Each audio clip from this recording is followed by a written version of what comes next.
Okay, in this video we are going to look at something called data validation.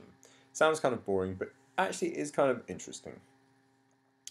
Essentially what data validation is a way of getting the spreadsheet to check the type of data, the type of information that's being put into our spreadsheet. Okay, I'm going to show you how to do it. It's not very hard. Okay, what we've got here is a table that you're hopefully familiar with, and I put the functions in, and the functions and the formulas and what have you. So in this case here we are multiplying the quantity by the price of the item, and down here we're adding up all of those totals. And we've got apples, pears, bananas, and because we're getting kind of close to Christmas, I thought we'd throw sprouts in as well.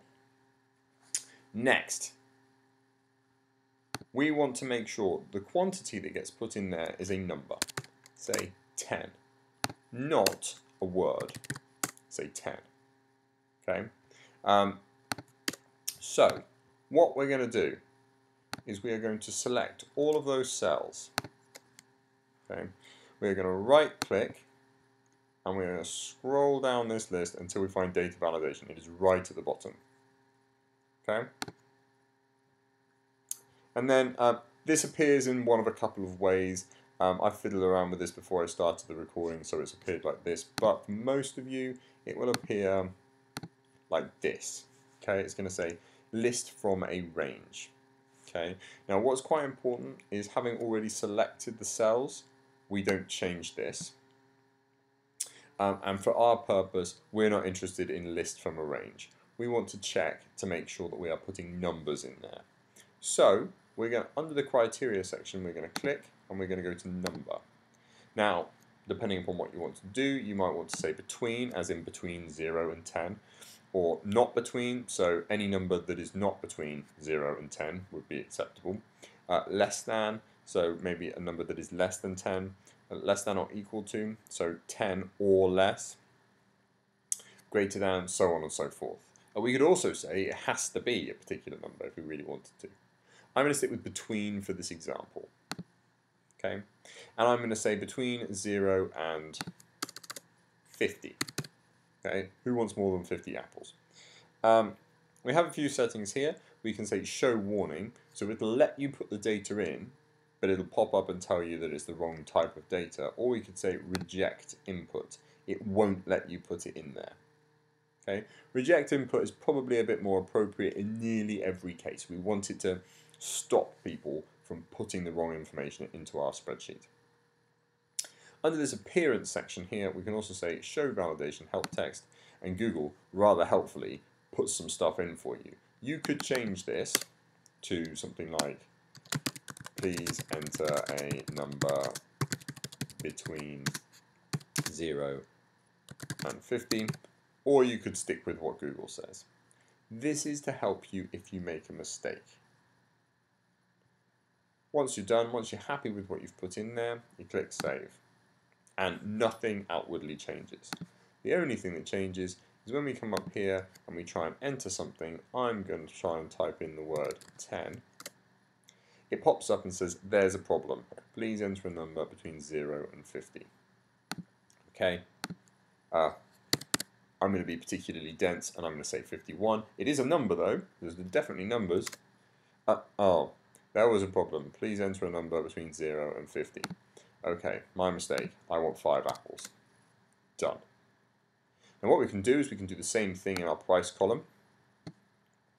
So select all of those cells, right click, scroll down to data validation down at the bottom. And this time maybe I'm going to say list of items, just to be different. And it says enter items separated by a comma. So I'm going to put in pound symbol, and I'm going to say 0.20, so 20p. I'm going to put in a pound symbol again. It's important to notice you do not need to put a space, but you do need to put a comma. A comma. To separate out your different things if you're using a list of items. So the next one I'm going to put in pound symbol, I'm going to put in, I don't know, 50p, I'll put in 75p, and I put in, whoops, £1. Okay, I'm going to reject input if the wrong sort of stuff gets put in, but actually it's sort of by the by here because you'll see why in a second. Same thing, click and enter a value from the list of items. That's going to work for me fine, and I'm going to say save. Right, now you'll notice we have this arrow, and this is why it's kind of pointless having that reject thing, because we can select from a list. You can't put any old thing in here, or I suppose you can, but it comes up with our error. But hopefully you won't, because you've got a list of things to choose from. So we're going to say these apples cost 20p. Because I've already put my formulas in, we're already starting to populate this. I'm going to say pears also cost 20p, bananas cost 50p, sprouts, because they're really good for you, cost £1. But remember, that'll probably be a bag of sprouts. It's not going to be one sprout. We'll say 10 of those, 12 of those, 100 of those. Ooh, can't have 100. Got to have 50. And we've got our total price there at £59 exactly. That is data validation in a nutshell. That's all of the basics.